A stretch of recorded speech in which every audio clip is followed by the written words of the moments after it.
우와, 마침 폰산지 1년 하루 전이다. 이제 가입할래요. 안돼, 안 바꿔줘. 돌아가.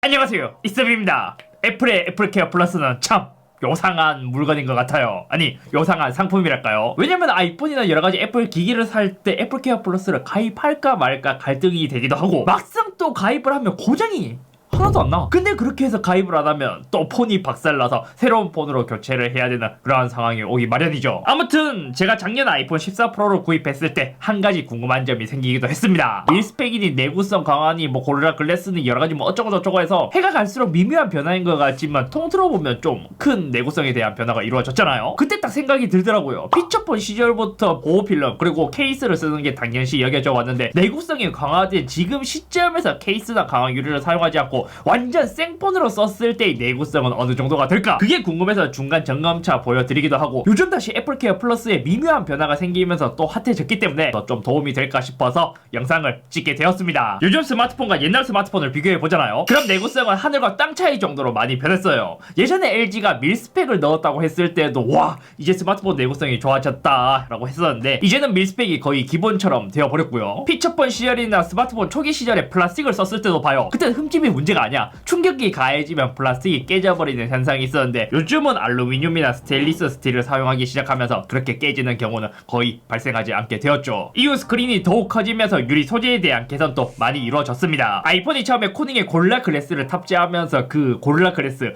굉장히 유명한 스마트폰의 강화 유리가 되었잖아요. 요건 아이폰뿐만이 아니라 갤럭시도 코닝에 고릴라 글래스를 초기부터 사용해왔고, 지금은 고릴라 글래스 비터스 2라는 제품이 들어갈 정도로 많은 변화가 이루어졌습니다. 그리고 아이폰 같은 경우에도 처음에 제가 고릴라 글래스를 썼다고 했잖아요. 하지만 2020년 아이폰 12가 나올 때부터 고릴라 글래스를 사용하지 않고 세라믹 쉴드라는 것으로 바꿔서 지금까지 사용해 오고 있죠. 지금 제 핸드폰의 상태를 보여드리자면, 얘는 출시 후 생폰으로 6개월에서 7개월 정도 지금 현재 사용한 상태이고요. 강화 유리 케이스 요거는 하나도 사용하지 않았어요. 원래는 좀 사용하기는 한데 이번에는 좀 진짜 그 내구성이 어느 정도 발전했는지 좀 궁금해서 실제 그냥 생폰으로만 사용했고요. 아마 이제 제 폰 상태가 일반 사용자보다는 조금 더 제가 일부러 더 험하게 사용하긴 했거든요. 물론 그렇다고 해서 막 던지거나 그렇게 하진 않고, 일부러 아예 신경을 쓰지 않고 뭐 주머니에 열쇠나 동전이나 이런 걸 넣고 핸드폰도 같이 넣어서 사용을 해봤고, 술 먹고 이제 넘어져서 찍어보기도 했고, 여러가지 험한 상태를 거친 폰이라고 보면 될 것 같습니다. 가장 먼저 후면 상태는 지금 아주 좋아요.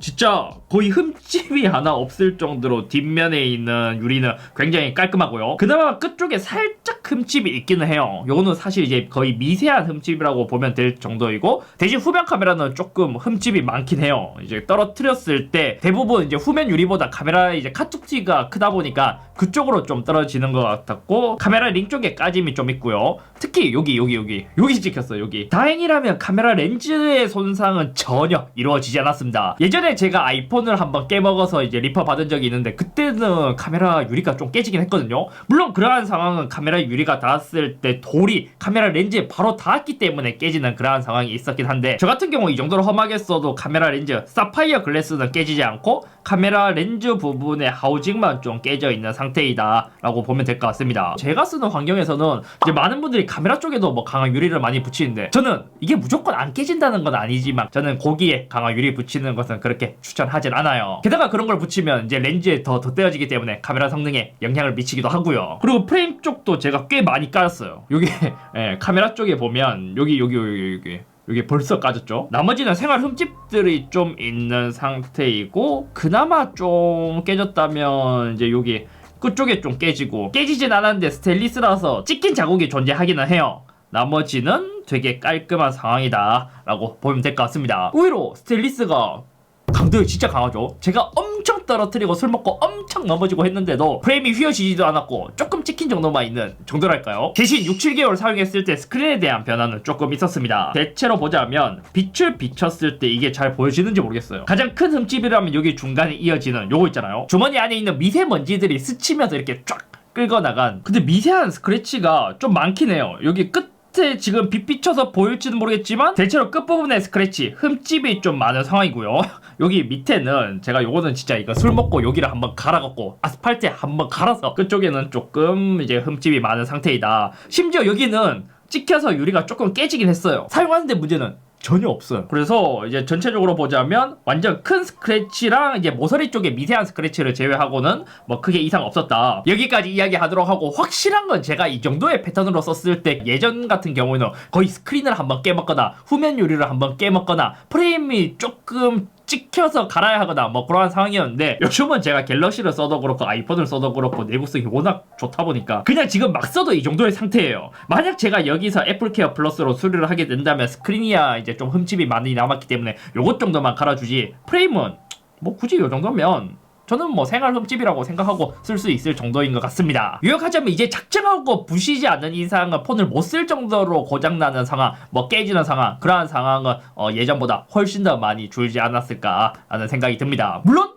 완전 안 깨지는 것도 아니고 저와는 다르게 쉽게 깨지시는 분들도 물론 있지만요. 한편으로는 그렇게 생각하실 수도 있습니다. 그렇게 비싼 돈 주고 산 스마트폰을 왜 그렇게 막 굴리면서 쓰냐? 니 돈이 많아? 이렇게 하실 수도 있는데, 제가 이렇게 막 쓸 수 있는 이유는 애플에 애플케어 플러스가 있기 때문입니다. 애플 제품은 한번 고장나게 된다면 수리비 자체가 진짜 말도 안 될 정도로, 갤럭시랑 비교하자면 진짜 말도 안 될 정도로 비싸다 보니까 보험료로 많이 들고 있긴 하지만요. 아무튼 이제 보통 보면 그래요. 이런 보험 상품들도 조금씩 바뀌고 해마다 조금씩 개선되거나 너프 먹거나 하는데, 최근에 들린 소식은 너프가 아닌 버프에 가까운 애플케어 플러스에 관한 개선이 이루어졌더라고요. 그 내용이 뭐냐? 원래 애플케어 플러스를 가입하기 위해서는 단말기를 구입하고 나서 언제든 내가 원한다면 가입할 수 있는 게 아니라 구입 후 60일 이내에만 가입이 가능했습니다. 이때도 두 가지의 방법이 있었습니다. 애플 스토어에 직접 가서 가입을 하는 방법, 아니면 ARS로 전화를 해서 단말기를 원격으로 진단 체크 후 가입하는 방법, 이렇게 두 가지가 있었죠. 60이라는 시간이 짧으면 짧다고 할 수도 있지만 길다면 길다고 할 수 있는 시간이기 때문에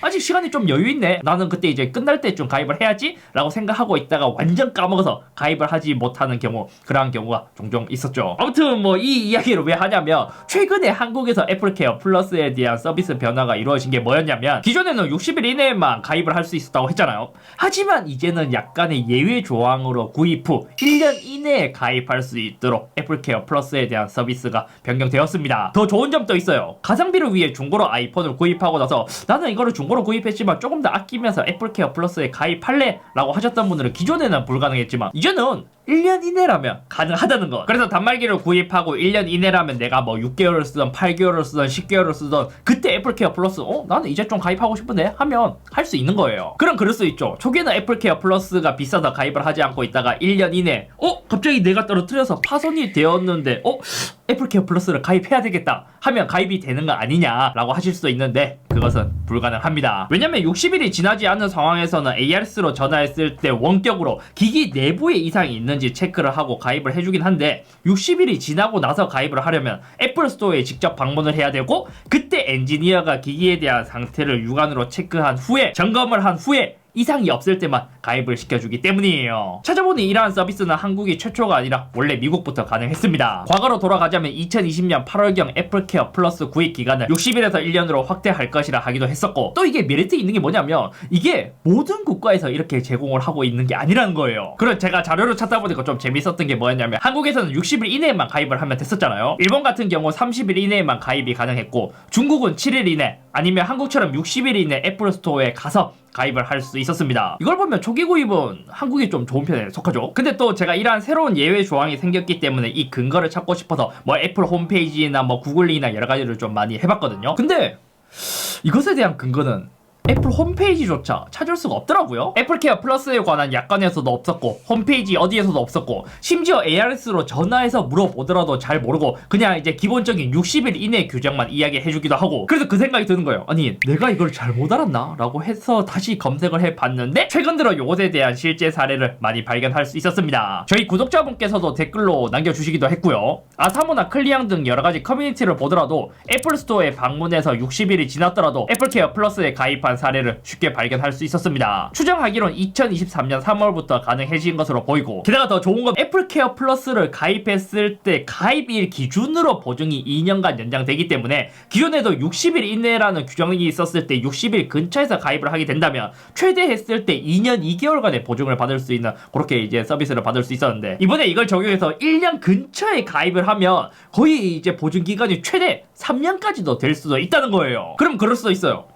애플케어 플러스는 가입하고 나서 중도 해지를 하더라도 1할 계산을 해서 환불을 해주기 때문에 1년 지나기 전에 환불하고 다시 가입을 할까? 라고 하실 수도 있잖아요. 하지만 그것은 불가능합니다. 왜냐면 초기 60일 안에서는 해지를 하더라도 재가입이 자유롭게 가능했지만 60일이 지나고 나서는 재가입이 불가능하기 때문이에요. 게다가 예전에는 애플케어 플러스에 들더라도 1년간 파손이 2번까지만 보장이 되었지만 이제는 횟수가 무제한으로 바뀌었기 때문에 이제 애플케어 플러스에 대한 활용도도 조금 더 좋아지지 않았나. 이렇게 변했더라도 좀 아쉬운 점도 있습니다. 다른 나라는 24개월 아니면 36개월 이후 취소하기 전까지 월 아니면 연 단위로 이제 애플케어 플러스를 무제한으로 연장할 수 있는데 한국에서는 아직까지 그 서비스를 제공하지 않고 있다는 것. 그것도 들어오면 참 좋을 텐데 말이에요. 이번에 이러한 개선이 이루어진 배경을 추측해 보잖아요. 그러면 애플케어 플러스가 한국에 처음 도입되었을 때는 많은 인기를 끌었지만 점점 조금씩 식어가기 때문이 아닐까 싶기도 합니다. 왜냐면 앞서 말했던 것처럼 스마트폰에 대한 내구성이 더 많이 좋아지기도 했고 상대적으로 점점 비싸지는 애플케어 플러스의 가격도 한몫을 하기 때문이죠. 물론 케어를 가입하고 나서 한 번이라도 파손되고 나서 이제 보상을 받게 된다면 이득이긴 하지만요. 그래서 애플케어 플러스 가입을 추천하냐라고 묻는다면 저는 여전히 좀 반반에 가까운 의견이지 않을까 싶습니다. 왜냐면 저만 해도 그래요. 예전에는 제가 애플케어 플러스를 무조건 모든 기기들에 다 샀거든요. 근데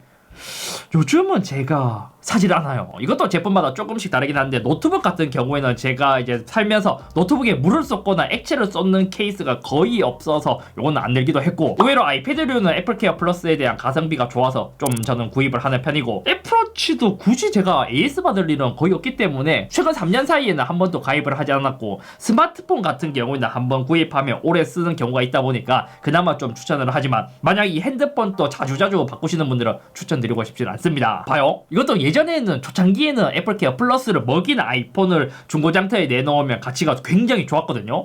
근데 이제는 애플케어 플러스가 있다고 하더라도 중고가에 미치는 영향이 그렇게 크지는 않고 조금만 반영돼요. 조금만. 아무튼 오늘 여기까지며 사람마다 사용하는 패턴이 다르기 때문에 실제로 제가 이렇게 큰 파손이 이루어지지 않다고 하더라도 모든 사람이 그렇게 적용되는 것도 아니고 누구는 쉽게 파손될 수도 있고 누구는 쉽게 파손이 되지 않을 수도 있지만 저 같은 케이스도 있다 정도로 봐주시면 될 것 같습니다. 그리고 애플케어 플러스 한국에서도 조금 변화가 이루어졌기 때문에 애플케어 플러스 가입을 염두에 두고 계신 분들에게 좋은 정보가 되었으면 좋겠습니다. 기기 여러 개 있는 거 중에서 지금 애플케어 플러스 몇 개는 가입시켰거든요. 근데 여기서 수립 받은 거 에어팟 프로 하나밖에 없네요. 에어팟 프로 하나만.